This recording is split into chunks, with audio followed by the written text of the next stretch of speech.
하나님 말씀 함께 읽도록 하죠. 구약성경 창세기입니다. 37장 8절에서 11절 그리고 18절에서 25절 말씀인데요. 제가 한 절, 여러분들 한 절 그렇게 쭉 읽도록 하겠습니다. 그의 형들이 그에게 이르되 내가 참으로 우리의 왕이 되겠느냐? 참으로 우리를 다스리게 되겠느냐 하고 그의 꿈과 그의 말로 말미암아 그를 더욱 미워하더니 요셉이 다시 꿈을 꾸고 그의 형들에게 말하여 이르되 내가 또 꿈을 꾼즉 해와 달과 11별이 내게 절하더이다 하니라. 그가 그의 꿈을 아버지와 형들에게 말하매 아버지가 그를 꾸짖고 그에게 이르되 내가 꾼 꿈이 무엇이냐? 나와 내 어머니와 내 형들이 참으로 가서 땅에 엎드려 내게 절하겠느냐?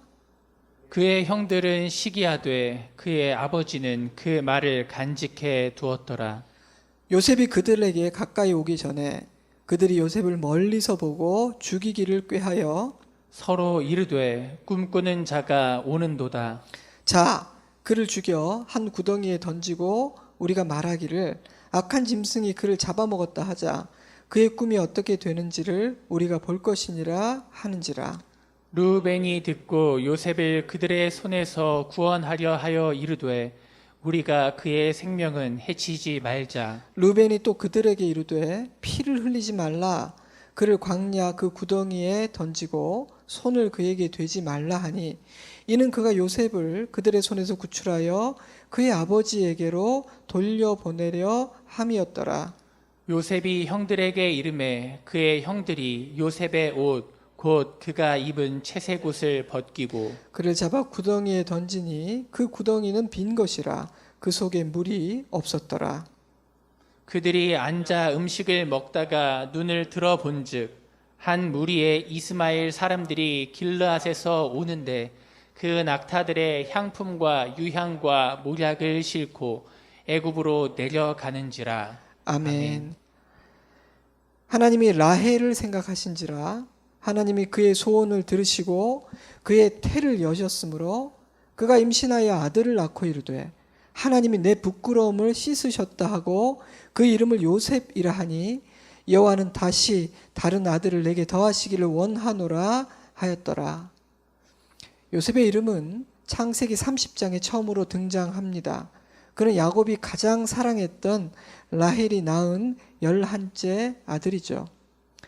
안타깝게도 야곱의 12아들은 네 여인의 시기와 경쟁이 낳은 결과물이기도 했기에 야곱의 집에는 항상 보이지 않는 긴장감이 흐르고 있었을 것 같습니다.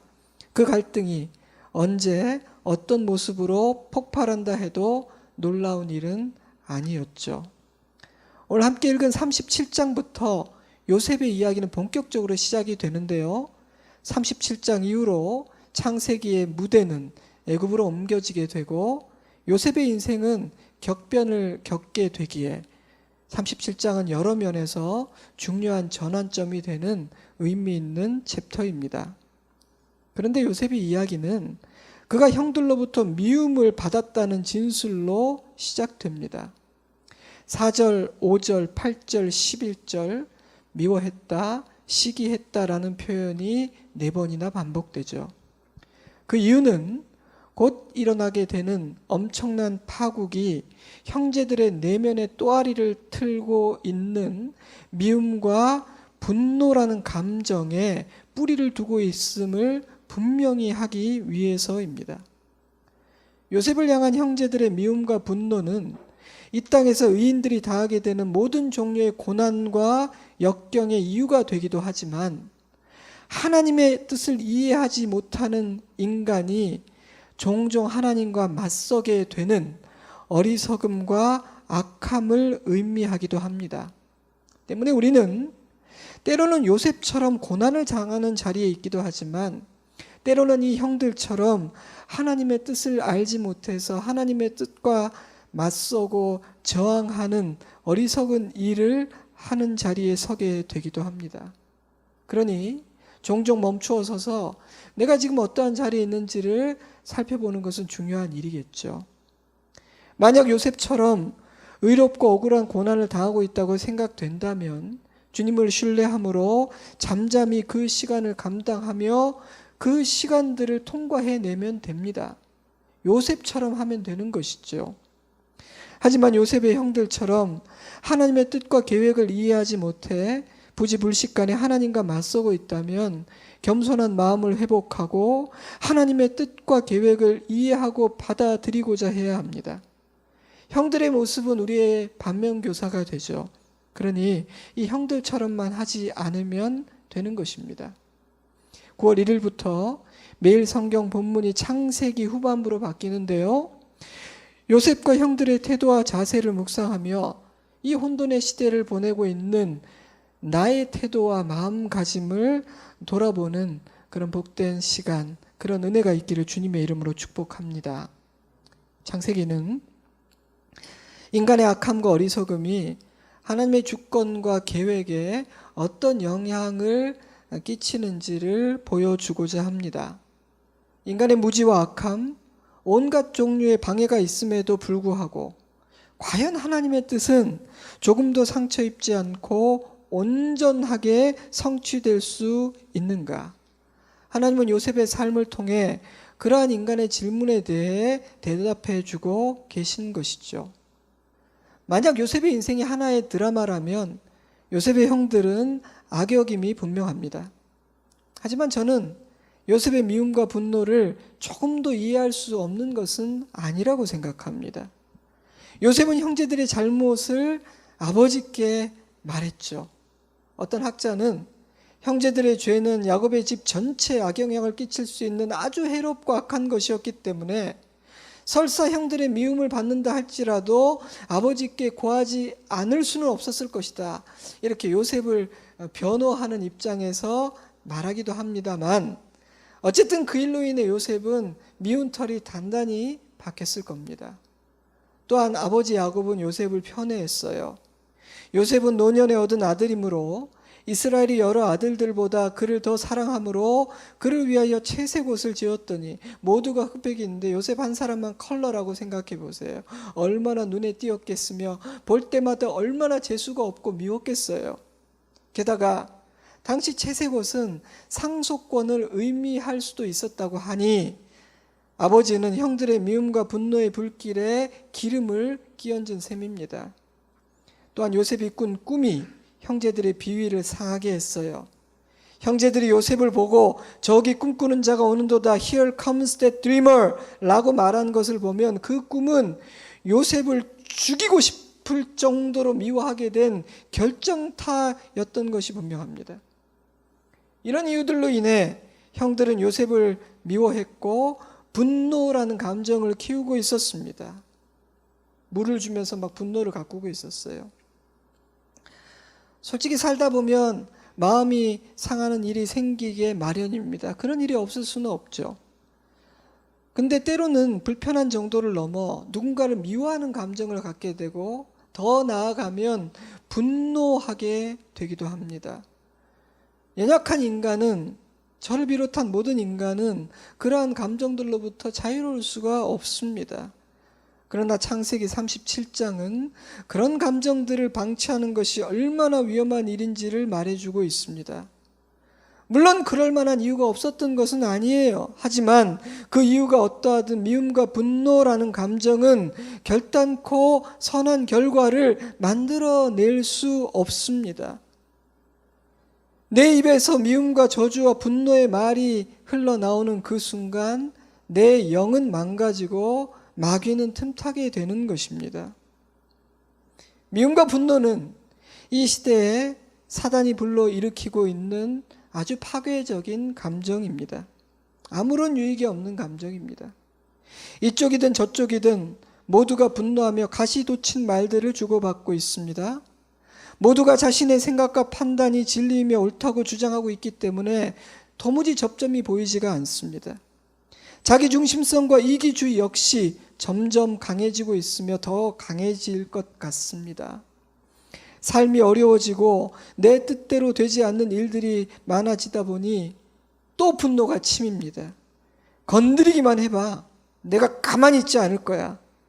분노할 만반의 준비를 갖춘 사람들이 점점 더 많아지는 것 같습니다. 코로나 앵그리라는 표현도 있더라고요. 저는 이러한 시간을 보내면서 왜 이사야서가 하나님 나라를 묘사하면서 하나님 나라에 많은 특징이 있을 텐데 굳이 그 나라는 사자와 표범과 어린 양이 함께 누우며 어린 양이 독사굴에 손을 넣고 노는 샬롬의 나라라고, 약자도 강자도 없고 모두가 하나가 되고 주님의 평화가 있는 그런 나라라고 묘사했는지 알 것 같다는 생각이 들었습니다. 이 땅에는 샬롬이 없기 때문입니다. 점점 더 그 샬롬을 빼앗기게 될 것이기 때문입니다. 대상이 누구이든 어떤 이유에서건 미움과 분노라는 감정은 하나님으로부터 오는 감정이 아니라 마귀가 주는 감정입니다. 성령 충만의 통로가 아니라 마귀가 틈타는 열린 문입니다. 때문에 우리의 원수 사단은 인간이 싸우고 분노하고 미워하고 정죄하는 세상을 보며 박수를 치며 기뻐합니다. 하지만 목사님, 의로운 분노, 정의로운 분노도 있지 않습니까? 종종 말씀드리지만 저는 하나님 한 분 외에는 진정 의로운 분노를 할 수 있는 자는 없다고 확신합니다. 의로운 분노라고 생각하는 순간 자기 의라는 덫에 걸릴 뿐입니다. 게다가 모든 사람들이 자신의 분노가 진정 의로운 분노라고 말하고 있는데 그 생각과 주장을 들여다보면 정반대에 서 있으니 그렇다면 과연 누구의 분노가 의로운 분노인 것입니까? 그러니 여러분, 미움이라는 감정, 분노라는 감정에 휘말리지 마시기 바랍니다. 감정이 파도 칠 때는 말도 글도 만남도 삼가하는 것이 좋겠습니다. 뉴스도 유튜브도 만남도 중단하고, 이건 비유로 드리는 말씀인데요, 산으로 들로 피신하시기 바랍니다. 도망치세요. 하지만 요셉의 형들은 그리하지 못했습니다. 그런데 그의 형들은 멀리서 그를 알아보고서 그를 죽여버리려고 그가 그들에게 가까이 오기 전에 음모를 꾸몄다. 이러한 형제들의 말과 행동들은 그들이 자신의 내면에 일어난 악한 감정의 싹들을 방치했을 뿐 아니라 오히려 키웠다는 사실을 증명합니다. 그들은 모일 때마다 그 주제를 다루었고 함께 힘을 다하여 요셉을 열심으로 미워함으로 분노의 불길을 더 거세게 만들었음이 분명합니다. 그래서 그들은 이미 오래전 마음으로 동생을 살인하였지만 이제는 실제로 살인하려고 하고 있습니다. 그런 마음에 어찌 하나님이 거하고 계셨겠습니까? 우리가 우리 동생을 죽이고 그의 피를 덮어둔들 무엇이 유익할까? 그는 우리의 동생이요 우리의 혈육이니라. 그들은 요셉이 동생이요 혈육이라는 사실을 분명하게 그 순간에도 인식하고 있었습니다. 그러나 미움과 분노라는 감정은 그 사실을 못 본 척하고 무시하게 만들었습니다. 여러분, 감정은 굉장히 무서운 것입니다. 우리를 바보로 만듭니다. 판단력을 흐리게 만들어요. 눈의 가시 같은 동생을 죽여버리고 나자 형들의 마음은 비로소 평안을 얻었습니까? 자신들의 뜻대로 되고 나니 너무너무 좋아서 어쩔 줄 몰랐습니까? 그렇지가 않았어요. 그들이 서로 말하되 우리가 아우의 일로 말미암아 범죄하였도다. 그가 우리에게 애걸할 때 그 마음의 괴로움을 보고도 듣지 아니하였으므로 이 괴로움이 우리에게 임하였도다. 요셉을 팔아버리고 13년여의 시간이 흐른 뒤에 형제들이 이런 고백을 하고 있어요. 그러니까 그 세월이 어땠을지 짐작이 되죠. 여러분, 미움과 분노는 결코 선한 결과를 만들어내지 못합니다. 우리 마음의 평안을 빼앗을 뿐입니다. 종되게 만들 뿐이죠. 감정이 지배하는 사회라는 책에 행동하는 코끼리 정당화하는 기수라는 챕터가 있습니다. 이 비유에서 안장에 앉아있는 기수는 합리적인 사고, 즉 이성을 대변하고, 거대한 코끼리는 직관적인 생각, 즉 감정과 정서에 따라 움직이는 정신적인 과정을 상징합니다. 기수는 자신이 결정권을 가진 대장이라고 생각하지만 그것은 대단한 착각이라고 저자는 주장해요. 사실 기수는 감정과 정서라는 코끼리가 이미 내린 감정적인 판단을 합리화시키고 감정적으로 인지된 내용에 대해 사후 근거를 마련하는 역할을 한다는 것입니다. 이성은 자신의 감정을 정당화할 수 있는 근거를 찾는 역할을 한다는 것이죠. 저는 감정의 힘이 얼마나 강한지와 또 우리가 흔히 하고 있는 그 착각을 조목조목 설명하는 저자의 견해가 참 의미 있게 다가왔고 생각할 여지가 많았습니다. 사랑하는 여러분, 여러분의 코끼리는 여러분을 어느 방향으로 이끌고 있습니까?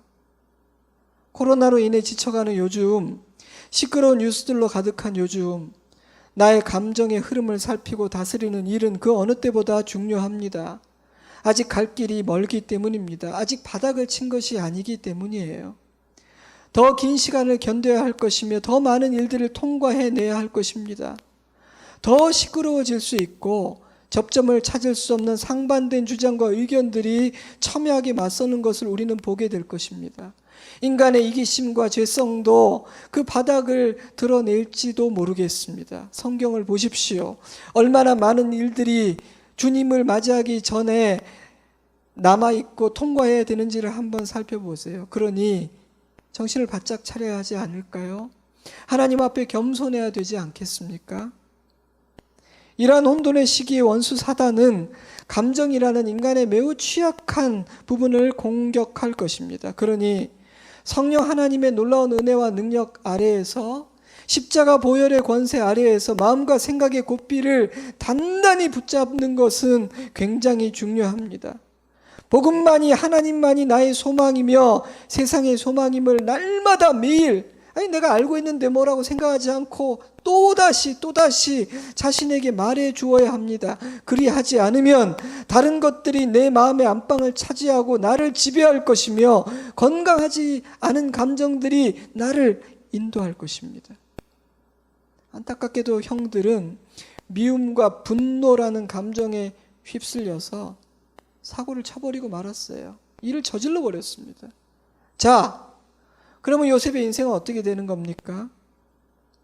하나님께서 요셉에게 주신 꿈, 요셉을 통해 이루고자 하신 그 뜻과 계획은 뭐 어떻게 되는 겁니까? 저는 형제들이 했던 말을 주목합니다. 그의 꿈이 어떻게 되는지를 우리가 볼 것이니라. 그의 꿈이 어떻게 되는지를 우리가 볼 것이니라. 이 말씀을 읽는 순간 저에게 형제들끼리 나누고 있는 그 말을 하나님께서 듣고 계시는 장면이 연상이 됐습니다. 제가 환상 보는 사람이 아닌데 이 말씀을 읽는 순간 그 장면이 확 떠올랐어요. 저에게 떠오른 그 장면은 한편으로는 굉장히 두려웠고요. 하나님 듣고 계신 그 장면이 두려웠고요. 또 한편으로는 굉장히 가슴이 아팠습니다. 왜냐하면요, 요셉에게 꿈을 주신 분은 하나님이시기 때문에. 우리가 살면서 개꿈을 꾸기도 하고요. 또 뭐 하루 살면서 많이 생각했던 것이 꿈에서 나타나기도 하지만 요셉의 꿈은 계시적인 꿈이었어요. 그 꿈은 하나님의 뜻이었고 장차 행하실 일에 대한 예언적인 계시였습니다. 그러니 우리가 이제 요셉을 죽이면 이 꿈이 어떻게 되는지를 보자, 이 말은 하나님을 조롱하는 말이었습니다. 그리고 그들이 하려는 행동은 하나님과 맞서는 어리석고 무모한 행동이었죠. 때문에 이 이야기는 가인과 아벨 사건의 또 다른 버전이며 재판입니다. 가인은 왜 동생 아벨을 죽였습니까? 왜 그를 미워하고 그토록 분노했습니까? 하나님의 뜻을 생각하지 않았고 이해하지 않았기 때문입니다. 그는 하나님 앞에 겸손하지 않았기 때문이에요. 형제들은 왜 요셉을 죽이려 했습니까? 왜 그를 그토록 미워하고 분노했습니까? 하나님의 뜻을 생각하고 이해하려 하지 않았기 때문입니다. 하나님 앞에 겸손하지 않았기 때문이에요. 요셉의 실수가 있다면 형제들의 실력을 과대평가하고 너무 솔직하게 나눈 겁니다. 이거는 저는 진짜 교훈이 돼요. 요셉은 형제들의 실력을 너무 과대평가했어요. 그런데 아버지 야곱과 형들의 반응은 좀 다르죠. 그가 그의 꿈을 아버지와 형들에게 말하매 아버지가 그를 꾸짖고 그에게 이르되 내가 꾼 꿈이 무엇이냐? 나와 내 어머니와 내 형들이 참으로 가서 땅에 엎드려 내게 절하겠느냐? 그의 형들은 시기하되 그의 아버지는 그 말을 간직해 두었더라. 야곱은 요셉을 꾸짖었습니다. 하지만 마음에 담아두었다고 창세기는 기록합니다. 주님께서 왜 저런 꿈을 그것도 2번씩이나 꾸게 하셨을까? 이상하다. 혹시라도 무슨 뜻이 담겨 있는 꿈은 아닐까? 그런지도 모르지 라는 여지를 남겨둔 것이에요. 그에게 생각과 판단이 없었던 것은 아닙니다. 하지만 지금 내가 아는 것, 지금 내가 보고 있는 것이 전부가 아니니 섣불리 판단하고 결론을 내지는 말자. 일단 마음에 담아두자. 야곱은 그래도 겸손함이 있었던 것이죠. 하지만 형들은 달랐습니다. 그들은 요셉의 꿈을 판단하고 단정지은 후에 더욱 미워하고 분노했습니다. 때문에 하나님께서 그 형들에게 말씀하실 여지가 없었어요. 이미 결론이 났으니까, 끝났으니까 문을 닫아버렸거든요. 여러분, 자기 의의가 무엇인지 아십니까? 하나님께 여지를 남겨드리지 않는 것입니다. 여러분, 자기 의의나 교만이 막 무척 교만한 얼굴을 하고 막 자기 자랑을 하고 딱 봐도 우와 막 이런 게 아니에요. 겸손하게 하나님의 뜻을 엿듣고 하나님의 뜻을 알고자 하는 것이 아니라 자신의 생각과 판단을 전부라고 생각하고 그냥 결론을 내려버리는 것이 자기 의고 교만일 수 있습니다. 그 말을 간직해 두었더라라는 표현은 마음에 새겨두고 곰곰이 생각했다, 세심하게 관찰했다라는 의미를 담고 있어요. 나의 생각과 판단과 정보와 상식과 경험에 의한 판단이 없었던 것은 아니지만 주님, 혹시 얕고 좁은 저의 지혜로는 헤아릴 수 없고 이해할 수 없는 깊고 심오한 어떤 뜻이 있으신 것은 아닌가요? 요셉을 통해서 하려고 하시는 겁니까? 가르쳐 주세요. 제가 알고 싶습니다. 그는 그렇게 물었다는 뜻이에요. 때문에 하나님의 뜻을 구하고 순종하려 하는 사람들은 오히려 뜻밖에도 확신에 찬 어조로 함부로 말을 그렇게 잘 하지는 않아요. 왜냐하면 하나님의 뜻을 묻고 기다리기 때문입니다. 하지만 하나님의 뜻이 명백해지고 이해하고 나면 무겁고 단호하고 명백한 발걸음을 옮깁니다. 그들은 크게 소리치지 않지만 사실은 중심이 굉장히 견고한 사람들이에요. 하지만 자신의 판단으로 쉽게 결론을 내려버린 사람은 오히려 자기 확신이 굉장히 강한 경우가 많습니다. 목소리가 크고 선동적이며 쉽게 결론을 내버립니다. 이 사건도 그렇죠. 아버지는 여지를 두고 있지만 형들은 확신에 찬 말과 행동을 하고 있지 않습니까? 그의 꿈이 어떻게 되는지를 우리가 볼 것이니라. 여러분, 요셉의 꿈은 어떻게 되었습니까? 박살났습니까? 망가졌습니까? 그냥 깨진 항아리가 돼서 이제는 붙일 수가 없습니까? 아이쿠야, 이거 미처 생각하지 못했네. 형들이 이렇게까지 요셉을 미워하고 이렇게 팔아버리고 죽이려 할 줄이야. 어쩌지? 요셉을 통해서는 안 되겠네. 다른 사람 찾아봐야겠다. 계획 수정. 하나님은 당황하셨을까요? 그럴 리가 없습니다. 하나님은 아마 이렇게 말씀하셨을 것 같습니다. 아하, 내가 요셉에게 준 꿈이 내 계획이 어떻게 되는지 보고 싶다고? 궁금하지? 너희가 그 꿈을 짓밟았으니 너희 눈에는 다 망가져 버린 것 같지? 조금만 기다려봐. 내가 요셉에게 준 꿈, 내가 하려고 하는 그 일이 어떻게 되는지 보게 될 테니. 저는 저의 하나님이 그 어떤 상황에서도 당황하지 않으신다는 사실이 참 든든합니다. 왜냐하면 하나님은 모든 것을 알고 계시고 통제하시는 만왕의 왕이시니까요. 우리는 당황합니다. 이해가 안 되기 때문입니다. 하나님의 말씀대로 안 될 것 같기 때문입니다. 우리는 당황합니다. 왜냐하면 내가 고삐를 쥐고 있고 운전대를 잡고 있는 줄 알았는데 결정적인 순간에 내가 통제할 수 없다는 것을 알게 되기 때문입니다. 그러나 하나님은 당황하지도 조급해하지도 않으십니다. 이사야서는 그 사실을 이러한 방식으로 표현했죠. 이도 만군의 여호와께로부터 난 것이라. 그의 경영은 기묘하며 지혜는 광대하니라. 그러니 지혜도 없고 시야도 좁고 모든 것을 다 입체적으로 전체적으로 빅픽처를 알고 보지도 못하는 우리가 섣불리 결론을 내리고 단언하고 단정 짓는 것이 지혜로운 일일까요? 섣불리 포기하는 것도 나의 힘과 실력으로 해결하려 하는 것 역시 어리석은 일입니다. 사실은 문제가 크면 클수록 더 겸손해야 할 때입니다.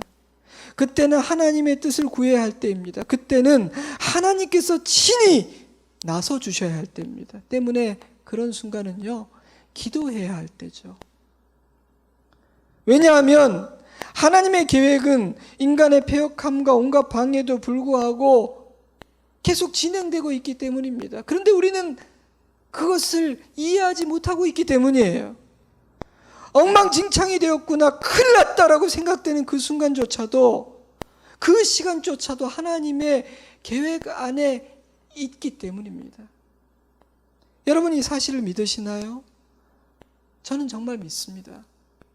때문에 하루하루 일어나는 새로운 일들이 물론 저에게도 쉽고 만만한 일은 아니지만, 그렇다고 해서 큰일이라도 난 것처럼 이제는 다 끝났다 뭐 이렇게 생각되는 것처럼 호들갑을 떨지는 않습니다.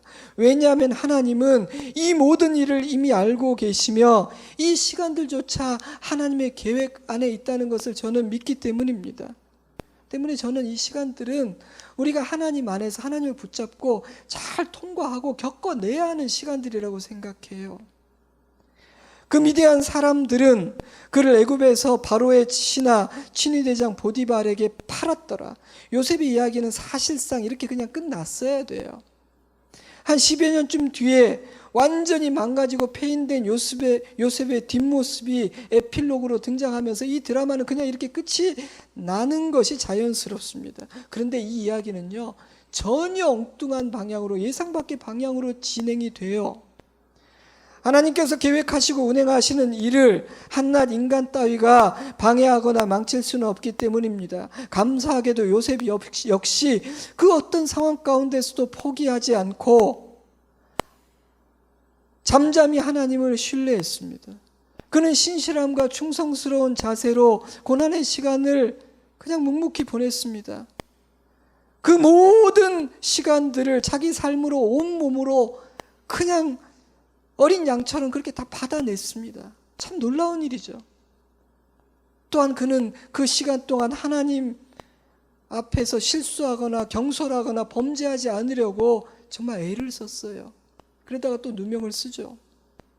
저는 바로 그것이 고난의 시간을 보내는 하나님 백성들의 모범이라고 생각합니다. 하나님께서 뜻하셨다 하여 순탄하고 순적하게 목적지에 이르는 것은 아닙니다. 하나님께서 정하신 일이라고 해서 아무런 저항과 반대가 없이 성취되는 것은 아닙니다. 성경을 보세요. 그러나 하나님의 뜻은 반드시 성취됩니다.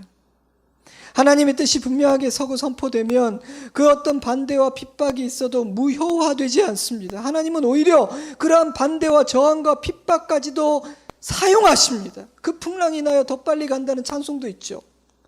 형제들은 요셉을 죽임으로 그에게 주신 하나님의 꿈을 무효화시키려 했지만 하나님은 형들의 미움과 분노도 예상하고 계셨습니다.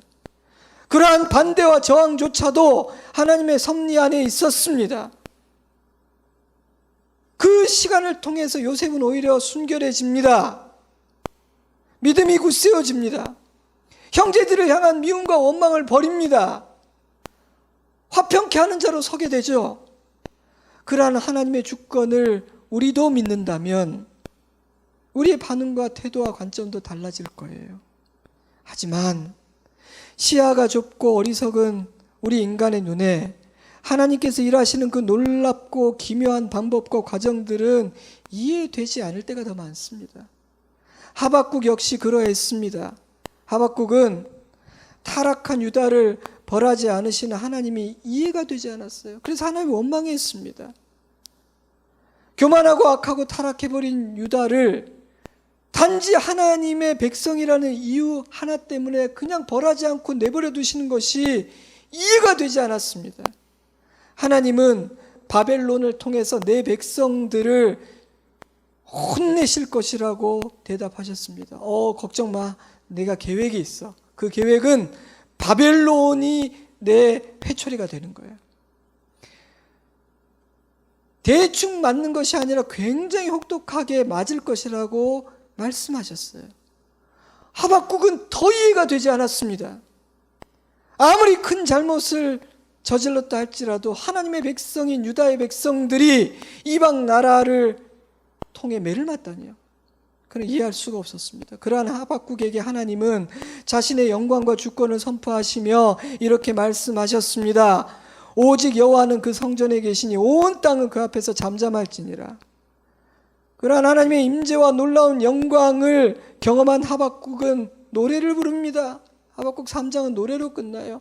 굉장히 유명한 노래입니다. 3장 2절 여호와여 내가 주께 대한 소문을 듣고 놀랐나이다. 여호와여 주는 주의 일을 이 수년 내에 부응하게 하옵소서. 이 수년 내에 나타내시옵소서. 진노 중에라도 긍휼을 잊지 마옵소서. 그는 받아들인 거예요. 기도가 바뀌었어요. 그리고 유명한 노래예요. 비록 무화과 나무가 무성하지 못하며 포도나무에 열매가 없으며 감람나무에 소출이 없으며 밭에 먹을 것이 없으며 우리의 양이 없으며 외양간에 소가 없을지라도 나는 여호와로 말미암아 즐거워하며 나의 구원의 하나님으로 말미암아 기뻐하리로다. 아멘. 사랑하는 성도 여러분, 저는 지금 우리도 하박국의 노래를 부르고 하박국의 태도를 가져야 된다는 생각을 합니다. 지금은 하나님의 주권과 섭리를 묵상해야 할 때입니다. 그리고 기도하며 하나님을 찬양해야 될 때입니다. 급해 보이고 당장 무엇인가를 하지 않으면 큰일 날 것 같지만 오히려 스탑하고 주님의 뜻과 시간을 구하며 묵상해야 합니다. 요셉에게 그러한 시간은 장장 13년이었습니다. 하지만 정확한 때에 모든 하나님의 뜻은 완벽하게 성취되지 않았습니까? 형들을 통해 역사한 사단의 저항과 공격이 하나님의 뜻에 흠집 하나 낼 수 있었나요? 지난 주일 창세기 15장 말씀을 나누었는데 16장에 어떤 일이 기록되어 있습니까? 사레는 출산하지 못하였고 사레가 아브라함에게 이르되 여호와께서 내 출산을 허락하지 아니하셨으니 원하건대 내 여종에게 들어가라. 내가 혹 그로 말미암아 자녀를 얻을까 하노라 하매 아브라함이 사레의 말을 들으니라. 하나님께서 말씀하셨고 아브라함이 믿었습니다. 그러나 시간이 흘러도 아기가 생기지 않자 하나님이 의로 여기셨던 아브라함의 믿음, 하나님께서 말씀하신 그대로 믿을 것이 될 것이라던 아브라함의 믿음은 사라져버리고 말았습니다. 하나님의 주권과 능력을 의심하게 된 것이죠. 조급하신 그들은 하나님을 위해 뭔가를 해야 하고 하나님을 도와드려야겠다고 생각했습니다. 하갈을 통해 아들을 낳으면 결국 하나님의 약속대로 되는 거 아니겠습니까? 그러나 그것은 하나님의 뜻도 방법도 아니었습니다. 그래서요, 그 일 때문에, 그 행동 때문에 사라와 아브라함은 고생을 해요. 이스마엘의 후손은 이스라엘의 가시가 됩니다. 사랑하는 여러분, 지금 이 순간 하나님은 하나님의 자녀들이 어떤 모습을 갖기를 원하실까요? 하나님께 마음을 열고 겸손히 구하는 우리이기를 바랍니다. 말씀하옵소서. 내가 듣겠나이다. 나를 가르쳐 주세요. 정말 하나님 나를 가르쳐 주세요. 아브라함이 아내의 말을 듣고 하와가 뱀의 말을 들었을 때 망하는 겁니다. 우리 하나님 말씀만 들어야 되는 거예요. 하나님의 말씀만 들어야 돼요. 성경을 읽어보세요. 하나님의 말씀이 아니라 다른 것의 말을 들을 때 반드시 문제가 생겨요. 말씀을 맺겠습니다. 그의 꿈이 어떻게 되는지를 우리가 볼 것이니라. 그들이 앉아 음식을 먹다가 눈을 들어 본즉 한 무리의 이스라엘 사람들이 길르앗에서 오는데 그 낙타들의 향품과 유향과 모략을 싣고 애굽으로 내려가는지라. 요셉에게 주신 하나님의 꿈이 짓밟히고 뭉개져 버린 것 같은 그때에 애굽으로 향해 가는 상인들이 나타납니다. 그것이 하나님께서 요셉에게 주신 꿈을 이루시는 방법이었습니다. 하지만 요셉도 야곱도 형들도 그런 방법으로 하나님이 자신의 뜻을 이루어 가실지는 상상조차 하지 못했죠. 하나님의 뜻과 섭리는 아무도 방해하지 못합니다. 또한 우리는 하나님의 지혜와 경영하심을 온전히 이해하지 못합니다. 때문에 우리는 겸손해야 됩니다. 그의 꿈이 어떻게 되는지를 우리가 볼 것이니라. 하나님과 맞섰던 형들의 배후에는 사단이 있었어요. 어둠의 영이 있었습니다. 사실은 이 형들이 아니라 그가 주적이에요. 그가 진범입니다. 그러므로 우리는 사람과 싸우지 말고 원수 사단과 싸워야 합니다. 사람을 미워하지 말고 마귀를 미워해야 합니다. 사단은 하나님의 계획을 방해하기 위해 요셉을 죽이고 싶었어요. 근데 가만히 살펴보니 이 형들의 마음에 엄청난 미움과 분노가 들끓고 있는 것입니다. 옳지 하고 그 마음으로 쏙 들어갑니다. 그러니 여러분, 우리는 자신의 감정을 잘 살펴야 됩니다. 의도하지 않는다 할지라도 자칫 불의의 병기가 될 수 있기 때문이에요. 이러한 방해와 저항에도 불구하고 하나님의 그림은 정확하게 의도하신 대로 정확히 시간표대로 그려지고 있었습니다. 때문에 남은 자들은, 끝까지 믿음을 지킨 하나님 앞에 겸손했던 남은 자들은 하나님의 영광을 보게 되고 감탄하며 찬송하게 됩니다. 그러니 여러분, 나무 하나하나에 지나치게 집착하지 마시기 바랍니다. 하나하나의 사건이 일어날 때마다 너무 요동하고 당황하지 마시기 바랍니다. 오히려 고요하고 잠잠하게 하나님의 주권과 위엄을 묵상할 수 있기를 주님의 이름으로 축복합니다. 이제 제가 욥기 한 구절을 읽어드리고 기도하겠습니다. 욥기 42장 3절. 무지한 말로 이치를 가리는 자가 누구니까? 나는 깨닫지도 못한 일을 말하였고 스스로 알 수도 없고 헤아리기도 어려운 일을 말하였나이다. 내가 주께 대하여 귀로 듣기만 하였사오니 이제는 눈으로 주를 배움나이다. 그러므로 내가 스스로 거두어 드리고 티끌과 제 가운데에서 회개하나이다. 아멘. 이제 함께 기도하겠습니다. 우리 눈을 감으시기 바랍니다. 오늘 창세기 37장 말씀을 묵상했습니다. 조용히 눈을 감고 우리를 진리로 이끄시고 예수 그리스도 그 빛 가운데로 이끄시어 깨우쳐 주시는 성령 하나님의 인도하심과 교훈하심에 나를 온전히 맡길 수 있기를 바랍니다. 자, 여러분에게 무엇이라고 말씀하십니까? 어디로 이끌고자 하시는 것 같습니까? 마음의 힘을 빼고 저항하지 말고 성령의 인도하심을 따릅시다. 이끌림을 받읍시다. 오늘 우리는 그 감정의 힘에 대해, 특히 미움과 분노라는 감정의 파괴적인 힘에 대해 묵상했습니다. 하나님의 뜻과 계획을 이해하지 못하면 하나님과 맞서는 어리석은 자리에 서게 될 수 있다는 사실을 깨닫게 되었습니다. 하나님의 주권과 섭리가 얼마나 강한지, 하나님의 지혜가 얼마나 광대하고 깊고 넓은지 묵상했습니다. 사단은 형들의 미움과 분노를 이용하여 하나님의 계획을 꺾으려 했지만 그것은 불가능한 일임을 우리는 깨달았습니다. 하나님의 뜻은 견고히 섭니다. 모든 것은 아버지의 뜻대로 되지 사람의 뜻대로 되지 않아요. 사랑하는 여러분, 나는 하나님의 주권과 섭리를 진실로 믿습니까? 나는 나의 지혜와 지식에 한계가 있음을 하나님 앞에 인정하고 배우고자 하고 늘 주님의 말씀을 듣고 따르고자 하는 사람입니까? 나는 하나님과 사람 앞에 겸손합니까? 그렇다면 내가 어떤 모습으로 아버지 앞에 나아가야 할지, 서야 할지를 생각해 봅시다. 이 아침 주님의 주권을 나는 믿습니다라고 고백합시다. 그리고 나의 뜻대로도 아니고 사람의 뜻대로도 아니고 다수결로도 아니고 오직 아버지의 뜻대로, 아버지의 뜻이 하늘에서 이루어지는 것처럼 이 땅에서도 이루어지기를 원합니다 라고 기도했으면 좋겠습니다. 시간을 드리겠습니다. 우리 조용히 반주를 들으면서 오늘 말씀에 이끌리면서 성령의 인도하심을 따라 우리 잠시 기도합시다. 기도하겠습니다. 하나님 아버지, 하나님 아버지, 하나님 아버지, 하나님 아버지, 하나님 아버지, 아버지, 제 마음도 많이 요동을 쳤습니다. 또 제가 지혜가 없다는 것도 참 답답해서 그것도 슬펐습니다. 아버지, 제가 경솔하게 입을 열지 말게 도와주시고 아버지 앞에 엎드려서 주님의 임재 안에서 교훈과 책망과 바르게 함과 의로 교육함을 받게 하여 주시옵소서.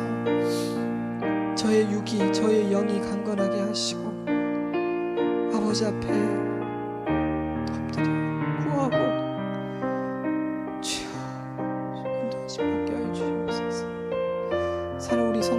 감정의 파도를 잠잠케 하여 주시고, 다음 한 주간에도 또 어떤 시끄러운 소식들이 들려올지 모르지만 하나님 안에 소망을 두게 하여 주시옵소서. 소망의 닻을 내리게 하여 주시옵소서. 아버지, 아버지, 아버지, 좋으신 아버지, 영광과 찬송을 받으시기에 합당하신 하나님, 하나님의 놀라운 주권과 섭리와 지혜를 조금이나마 깨닫고 무릎 꿇게 하시니 감사드립니다. 우리가 얼마나 연약하고 지혜 없는 자인지도 새삼 깨닫게 하시니 감사드립니다. 일렁이는 감정의 파도에 요동하여 넘어지지 않도록 우리를 지켜주시고, 예수님께서 파도를 꾸짖으신 것처럼 우리 마음의 풍랑을 꾸짖어 주시옵소서. 이 부족한 종도 많은 감정과 생각의 요동을 경험합니다. 그리고 지혜 없음을 탄식하며 주님의 지혜를 구합니다. 예배 드릴 수 있음을 감사합니다. 하나님을 내 주인으로 모시고 목자로 삼고 다시 정돈하여 방향을 정할 수 있음을 감사드립니다. 주님, 우리 모두 이번 한 주간도 살아갈 때 하나님에게 소망을 두고 다른 어떤 존재의 말에 귀를 기울이는 것이 아니라 오직 하나님의 음성과 그 말씀에 귀를 기울이게 하여 주시옵소서. 주님의 주권을 묵상하게 하시고 주님의 섭리하심을 믿게 하셔서 욥과 하박국의 고백과 노래가 이번 한 주간 우리의 입에도 늘 머물게 하여 주시옵소서. 주님, 그러나 우리는 연약하오니 주님 진노 중에도 긍휼을 잊지 말아 주시고, 하나님 정말 주의 말씀을 듣고 방주에 오르는 자들이 너무 적은 자 되지 않게 불쌍히 여겨 주시옵소서. 감사드리며 예수님 이름으로 기도드리옵나이다. 아멘.